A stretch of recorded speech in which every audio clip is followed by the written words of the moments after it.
मैं doctor Amrita Datta, assistant professor, department of history, Yogoda Satsanga महाविद्यालय।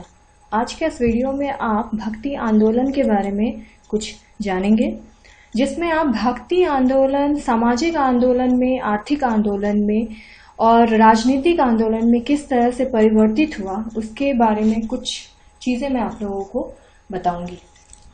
सबसे पहले तो हम ये जानें कि भक्ति का क्या अर्थ है। एक धार्मिक अवधारणा के रूप में भक्ति का अर्थ है मोक्ष की प्राप्ति। व्यक्तिगत तौर पर पूछे जाने वाले सर्वोच्च ईश्वर के समक्ष भक्ति को पुनः आत्मसमर्पण कर देना, यानी भक्ति में पूरी तरह से लीन हो जाना। इस सिद्धांत का उद्भव प्राचीन भारत के ब्राह्मणवादी और बौद्ध दोनों परंपराओं में ढूंढा जा सकता है। इनका मूल गीता जैसे ग्रंथों से संबंधित है, पर पहली बार दक्षिण भारत में 7वीं और 8वीं शताब्दी के दौरान भक्ति धार्मिक सीमाओं से निकलकर धार्मिक समानता के जन आंदोलन में परिणत हो गया। इसमें समाज के विभिन्न तबकों ने भी हिस्सा लिया, जिसमें संत और कवियों के नेतृत्व की विशेष योगदान है। 10वीं शताब्दी में यहाँ पर अपने सर्वोच्च शिखर पर जा पहुंचा। इसके बाद इसकी अवनति आरंभ हो गई। 11वीं शताब्दी में घुमक्कर साधु संतों ने इसे धार्मिक, दार्शनिक और वैचारिक आंदोलन के रूप में पुनर्जीवित किया। रामानुजाचार्य से इस परंपरा की शुरुआत हुई। शताब्दी के प्रारंभ में स्थापना के साथ विशाल मेला, या बोल सकते हैं कि विशाल प्रकार से जन आंदोलन में, यानी कि भक्ति जन आंदोलन में परिणत हो गया। सामाजिक आंदोलन की शुरुआत हुई। भक्ति आंदोलन के मूल रूप से जाना जाने लगा और यह एक आंदोलन की शुरुआत की। भक्ति आंदोलन कई पृष्ठभूमि में बांटी गई। 7वीं और 10वीं शताब्दी के बीच दक्षिण भारत के शैव नयनार संत और वैष्णव अलवार संतों ने जाति और लिंग का भेद किए बिना समाज के हरेक तबके को भक्ति के सिद्धांत में प्रचारित किया। इनमें से कुछ संत महिलाएं थी और बहुत छोटी जातियों के भी ऐसे लोग थे जो इनका प्रतिनिधित्व कर रहे थे। उन्हें भावनात्मक स्वर में भक्ति का प्रचार किया और धार्मिक समतावाद को बढ़ावा दिया। उन्होंने अनुष्ठानों का बहिष्कार किया और घूम घूम के नाच के भक्ति का प्रसार करने लगे। दक्षिण भारत के बौद्ध और जैनों के दक्षिण भारतीय राजाओं का संरक्षण प्राप्त था, जिसके वजह से उनकी हैसियत उनको प्राप्त हुई कि उन्हें भक्ति आंदोलन में अपनी भक्ति की भूमिका क्या अदा करनी है। जैन धर्म में बहुत सारे रूढ़िवादी तत्व भी प्रवेश कर चुके थे। इस समय बौद्ध और जैन धर्म के अनुयायी भक्ति की ओर आकर्षित हुए, भक्तों के अस्तित्व को चुनौती दी और भक्ति को सबके लिए बनाया गया, जिसके तहत हर जाति, हर व्यक्ति के स्त्री पुरुष भक्तों को अपना सकते थे। शायद यही कारण था कि दक्षिण भारत में भक्ति आंदोलन के प्रसार में ब्राह्मणों के मंदिरों की भी विशेष भूमिका रही। दक्षिण भारत के संत कवियों ने जाति व्यवस्था के आधार पर प्रश्न चिन्ह नहीं लगाया। पूजा के माध्यम के रूप में भक्ति को अपना सकती थी, परंतु इसका अध्ययन करना अधिकार के पक्ष में नहीं था, यानी कि अध्ययन अध्यापन जो संत ही कर सकते थे, जो ब्राह्मण पुरुष ही कर सकते थे, वो निम्न जाति के लोग नहीं कर सकते थे, उसकी अधिकार प्राप्ति नहीं हुई थी। भक्ति आंदोलन में दक्षिण भारतीय आचार्यों की बहुत भूमिका रही है। जब दक्षिण भारत में भक्ति आंदोलन की लोकप्रियता क्षीण हो रही थी, तब कई विद्वान यानी ब्राह्मणों आचार्यों ने दार्शनिक अस्तित्व अपना प्रस्तुत किया, जिसके बहुत सारे समर्थक भी सामने आए।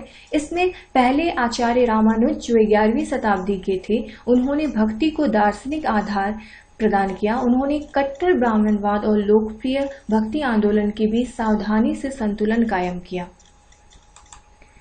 हालांकि छोटी जातियों द्वारा वेद पढ़ने के साधन का उन्होंने समर्थन नहीं किया, पर इस बात को स्वीकार किया कि भक्ति को पूजा की पद्धति के रूप में सबको दिया जा सकता है। शूद्रों और स्त्रियों को भी अपनाने का अधिकार होना चाहिए। भक्ति का प्रचार करते समय उन्होंने जाति का संबंध स्वीकार नहीं किया। और यहाँ तक कि अस्पृश्यता को समाप्त करने की कोशिश की। एक तेलुगु ब्राह्मण निर्वाक रामानुज का समकालीन माना जाने लगा। उन्होंने अपना अधिकांश समय उत्तर भारत में मथुरा के निकट वृंदावन में बिताया। राधा और कृष्ण की भक्ति में वो लीन रहे। उनका दर्शन भागवत पुराण पर आधारित था। ऐसा माना जाता है कि उन्होंने उत्तर भारत का भी भ्रमण किया था। उत्तर भारत में भी भक्ति आंदोलन ने एक अपनी भूमिका अदा की या अपनी भूमिका रखी, जिसमें सल्तनत काल के समय में 13वीं-14वीं शताब्दी के दौरान उत्तरी और पूर्वी भारत तथा महाराष्ट्र में कई लोकप्रिय सामाजिक धार्मिक आंदोलन उभरे। इन आंदोलन में भक्ति और धार्मिक क्षमता पर जोर दिया। जैसा कि हम जानते हैं, दक्षिण भारतीय भक्ति आंदोलन में भी यह विशेषताएं शामिल थी। अतः यह माना जाता है कि उत्तर भारत के निशीश्वरवादी एकेश्वरवाद आंदोलन से जुड़े कबीर और नानक ने कबीर और अन्य संत रामानंद के शिष्य थे और रामानंद रामानुज के दार्शनिक सिद्धांत के अनुयायी थे। यह भी माना जा सकता है कि बंगाल के वैष्णव आंदोलन के महत्वपूर्ण संत चैतन्य माधव दर्शक मत के अनुयायी थे। कृष्ण भक्ति पर जोर देने के कारण इस आंदोलन का संबंध निम्बार्क संप्रदाय से जोड़ा जाता था। परिणाम स्वरूप दक्षिण भारतीय भक्ति आंदोलन के समान उत्तर भारत के अधिकांश वैष्णव आंदोलनों तथा ब्राह्मण धर्म में विलीन हो गए।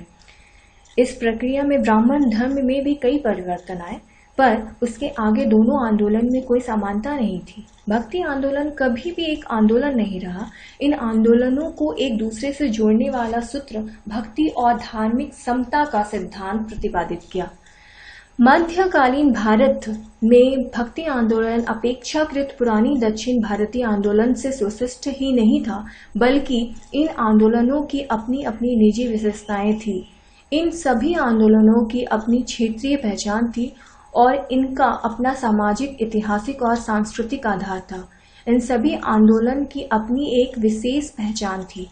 कबीर की भक्ति की अवधारणा और चैतन्य मीराबाई जैसे मध्यकालीन संतों की शक्ति की अवधारणा में आधारभूत परिवर्तन या अंतर आए। वैष्णव आंदोलन के अंतर्गत महाराष्ट्र प्रदेश के भक्ति बंगाल के वैष्णव आंदोलन में भिन्न भिन्न थी। इस प्रकार उत्तर भारत के रामानंद, वल्लभ सूरदास और तुलसीदास के भक्ति आंदोलन को अपना अलग स्वरूप दिया। कुछ समय यानी 11वीं शताब्दी में अनेक संतों और उनके मतों में अलग अलग संप्रदाय खड़े हुए। इन संप्रदायों में आपसी संघर्ष हुआ करता था। कभी कभी यह संघर्ष हिंसक रूप भी सामने लाया। 17वीं और 14वीं शताब्दी के बीच सभी भक्ति आंदोलनों में कबीर, नानक, सूरदास और अन्य छोटी जातियों के संतों के नेतृत्व में हुए लोकप्रिय एकेश्वरवाद आंदोलन व अन्य अलग अलग आंदोलन विशिष्ट रूप अपना अदा किया। भक्ति आंदोलन का उदय उत्तर भारत में 14वीं तथा 17वीं शताब्दी के बीच अनेक राजनीतिक, सामाजिक, आर्थिक और धार्मिक कारणों ने भक्ति आंदोलन को जन्म दिया। इस आंदोलन में काफी संख्या में लोग प्रभावित हुए। भक्ति आंदोलन का उदय अनेक भागों में बांट दिया गया, जिसमें सबसे महत्वपूर्ण था राजनीतिक कारण। तुर्कों के आक्रमण के पहले उत्तर भारत के सामाजिक धार्मिक क्षेत्र में राजपूत ब्राह्मण गठबंधन का वर्चस्व अपना लिए थे। किसी भी प्रकार के गैर ब्राह्मण आंदोलन के सख्त खिलाफ थे वे। तुर्कों के आक्रमण के बाद इस गठबंधन का वर्चस्व समाप्त हो गया। तुर्कों के आक्रमण के साथ इस्लाम का भी आगमन हुआ और इसमें ब्राह्मणों की शक्ति और प्रतिष्ठा को धक्का पहुंचा। इस प्रकार निरीश्वरवादी आंदोलनों के उत्तर भारत का रास्ता साफ कर दिया। इन आंदोलनों ने जाति विरोधी और ब्राह्मण विरोधी सिद्धांत अपनाए। ब्राह्मण हमेशा जनता को यह विश्वास दिलाने की कोशिश करते रहते थे कि मंदिर में रखी प्रतिमाएं और मूर्तियां मात्र ईश्वर की प्रतीक नहीं है, बल्कि साक्षात ईश्वर है और उन्हें केवल ब्राह्मण ही प्रसन्न कर सकते हैं। ब्राह्मणों से उनके मंदिर का धन छीन लिया गया और उन्हें प्राप्त होने वाला सारा संरक्षण भी समाप्त कर दिया गया। इस प्रकार ब्राह्मणों को आर्थिक और वैचारिक दोनों स्तरों पर हानि उठानी पड़ी। राजपूत ब्राह्मण गठबंधन को छीनने के वजह से उनकी शक्ति बहुत सारे टुकड़ों में बढ़ गई, जिसमें नरेश्वरवादी पंचनाथ इस तरीके से नरेश्वरवादी पंचनाथ का उदय हुआ या उभरा। इसमें सामाजिक आर्थिक भी कारण विद्यमान थे, जिसमें मध्यकालीन भारत का भक्ति आंदोलन सामंती शोषण के खिलाफ आम जनता के मनोभावों का प्रतिनिधित्व करते थे। इस बात को पुष्टि किया जा सकता है कि कबीर, नानक, चैतन्य, तुलसी आदि की उन कवियों का उद्धृत किया जा सकता है जिसमें सामंत विरोधी स्वर काफी तीव्र गति से विद्यमान थी।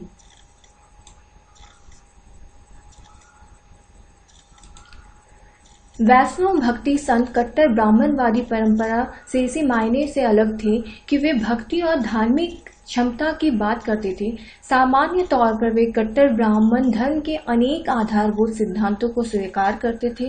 अपेक्षाकृत अधिक प्रगतिशील एकेश्वरवादी संतों ने ब्राह्मण धर्म की कटु आलोचना की। उन्होंने कभी भी राज्य और शासक वर्ग को उखाड़ नहीं फेंका। उन्होंने हमेशा अपने को जनता के दैनिक जीवन से जोड़ के रखा और इस बात की पूरी कोशिश की कि वो आम जनता की तकलीफों को उजागर करेंगे और उनसे जुड़े रहेंगे, उनसे जुड़ा हुआ हर काम करेंगे। भक्ति आंदोलन में आर्थिक और सामाजिक परिवर्तन भी आए, जिसमें कबीर, नानक, पीपा आदि संतों के एकेश्वरवाद आंदोलन की व्यापक लोकप्रियता को व्याख्या करने की जरूरत है, जिसमें उत्तर भारत में तुर्कों के आगमन के बाद आए सामाजिक आर्थिक बदलाव को परखना पड़ा। तुर्कों का शासक वर्ग राजपूतों की तरह गांव में नहीं शहरों में रहता था। अति विशेष का अधिकांश हिस्सा शासक वर्ग के खजाने में पहुंच जाता था। इस वर्ग में उपभोक्ता वस्तुओं, विलासिता के सामान और अन्य जरूरत के सामानों की मांग बहुत बढ़ा दी गई थी। इस कारण से सिर्फ की गई तकनीकों का बड़े पैमाने पर विकास हुआ।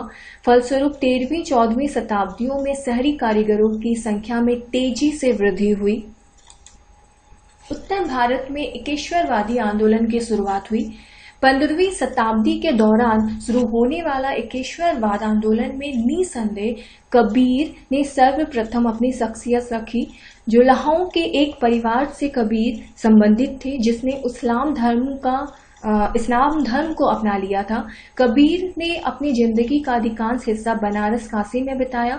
कबीर के बाद केशेश्वरवादी संतों में से, या फिर हम बोल सकते हैं कि उन्होंने सिख धर्म ग्रंथ आदि ग्रंथ में काफी अपनी सोच को निरूपित किया। इससे एकेश्वरवादियों के बीच अनेक महत्वपूर्ण विशेषताएं सामने आई। गुरु नानक और कबीर ने अन्य एकेश्वरवादियों के समान ही अपने मत को प्रचारित और प्रसारित किया। शिक्षा के बाद एक जन आधारित धर्म सिख धर्म का उदय हुआ। कबीर और अन्य संतों के साथ उनके शिक्षा में आधारभूत समानता आई। साथ ही वैचारिक स्तर पर भी आधारभूत समानता के कारण नानक एकेश्वरवाद आंदोलन में खुद ब खुद जुड़ गए।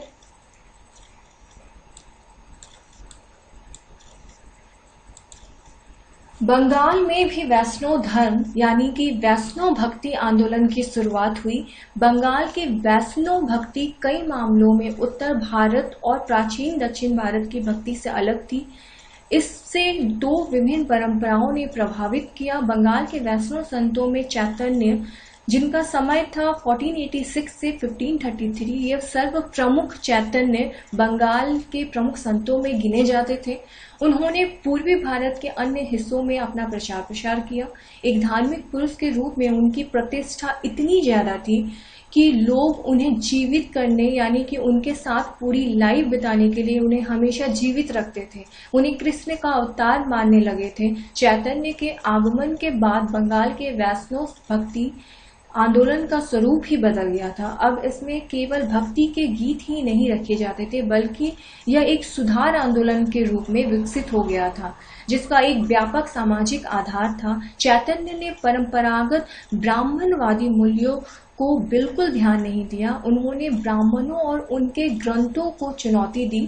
उन्होंने नीची जाति के शिष्यों के प्रति गाम विषयों की जातिगत अवधारणा को अनुमोदित किया, यानी कि वो चाहते थे कि निम्न वर्ग के लोग भी इस भक्ति आंदोलन में अपना स्थान रखें। भक्ति आंदोलन हर एक भारत के प्रांतों में विभाजित हुआ, जिसमें आपका महाराष्ट्र भी बहुत अहम भूमिका अदा करता है। अन्य वैष्णव भक्ति आंदोलनों के समान महाराष्ट्र की वैष्णव आंदोलन पर भी भागवत पुराण का सब जबरदस्त असर था। इसके अतिरिक्त उन पर शैवी नाथ पंथियों का भी प्रभाव पड़ा। 11वीं-12वीं शताब्दी के दौरान महाराष्ट्र समान रूप से छोटी जातियों पर गहरा प्रभाव पड़ा। यह नाथपंथी काव्य रचना के लिए मराठी का उपयोग करते थे। ज्ञानेश्वर, जिनका समय था 1275 से 1296, वो महाराष्ट्र के भक्त संतों में अग्रणीय भूमिका अदा कर रहे थे। उन्होंने भगवत गीता पर बृहद भाष्य लिखा। इसे ज्ञानेश्वरी के नाम से भी जाना जाता है। यह पुस्तक मराठी साहित्य की आरंभिक कृतियों में से एक है और महाराष्ट्र की भक्ति विचारधारा का आधार भी बना। लोकप्रिय एकेश्वरवादी संतों में सबसे महत्वपूर्ण भूमिका रामानंद जैसे संत का लिया जाता है, जिसमें कबीर, रैदास और अन्य एकेश्वरवाद संतों की मान्यताओं और आंदोलनों का स्रोत रामानंद के मत से माना जा सकता है। रामानंद ने भक्ति के द्वारा सबके लिए अपनी रास्ता खोल दिया था और जातिगत बंधनों का कसकर विरोध किया। उन्होंने लोक भाषा में अपने मत और विचारों को प्रचार किया था। अतः समग्र रूप से उनकी भक्ति की अवधारणा वैष्णव भक्ति का एक अंग बना। दूसरी तरफ कबीर आदि एकेश्वरवादी संत रामानंद जैसे उदारवादी वैष्णव भक्तों से भी एक कदम आगे बढ़े और उन्होंने समग्र रूप से ब्राह्मण धर्म का विरोध किया। परंतु संतों को रामानंद का शिष्य भी बताया जाता है। उनमें से अनेक ऐसे व्यक्ति थे जिन्होंने गुरु के रूप में स्वीकार नहीं किया अपने आप को, लेकिन वो निरंतर भक्ति में लीन रहे और वो चाहते थे कि निम्न जाति के लोग, और जाति बंधन तो ना ही हो, साथ में लिंग बंधन भी ना हो, पुरुष स्त्री सब भक्ति आंदोलन में आए और भक्ति को आगे बढ़ाए, ना कि भक्ति की कठोरता को सामने लाए। शंकराचार्य एक ऐसे आचार्य थे जिन्होंने भक्ति को सामने लाने का